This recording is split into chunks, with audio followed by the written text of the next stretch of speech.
चुन लेते हैं। लेकिन सिस्टम और सरकार गुजरात में 17 लाख बेरोजगारों से जुड़ी भर्ती परीक्षा पारदर्शी तरीके से कराने में फेल रही। तभी तो गुजरात में रविवार को जूनियर क्लर्क की भर्ती परीक्षा रद्द करनी पड़ी।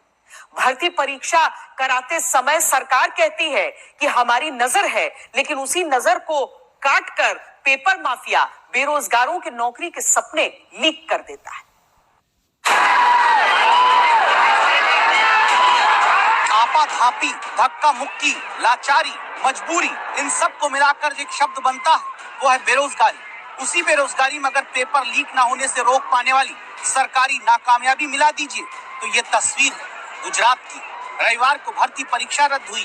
घर लौटने के लिए गुस्से में जाते दिखे बेरोजगार युवा।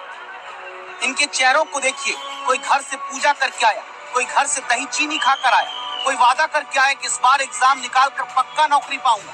एक नौकरी के सारे सपने एक झटके में इस बार गुजरात में टूटे। तो सरकार है उसे एक्शन लेना चाहिए, क्योंकि बार बार जो पेपर फूट रहे हैं और विद्यार्थी के जो नुकसान हो रहा है उसकी वजह से सरकार को पेपर कैसे फूट सकता है। 29 तारीख की सुबह गुजरात में जूनियर क्लर्क भर्ती परीक्षा होनी थी। 28 जनवरी की रात एटीएस ने 11 लोगों को पकड़कर सूचना दे दी कि भाई पेपर लीक हो चुका है। इसके बाद 29 जनवरी की सुबह जूनियर क्लर्क भर्ती परीक्षा को रद्द कर दिया गया।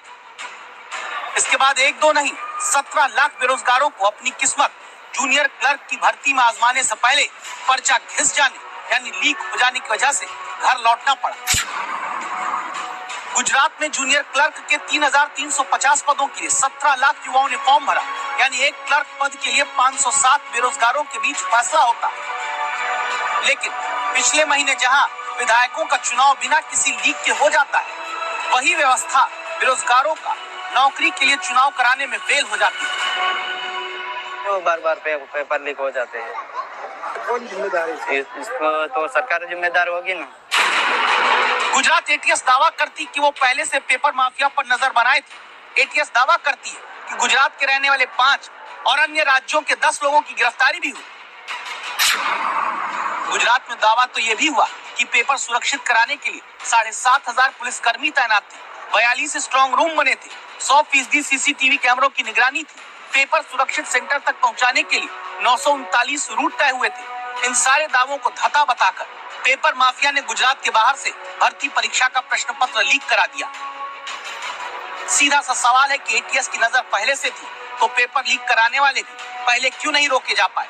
काश भर्ती परीक्षा सुरक्षित कराने की प्रणाली का भी कोई मॉडल गुजरात में बन जाता तो लाखों बेरोजगारों को नौकरी के लिए यूं अटकना, भटकना और लटकना न पड़ता।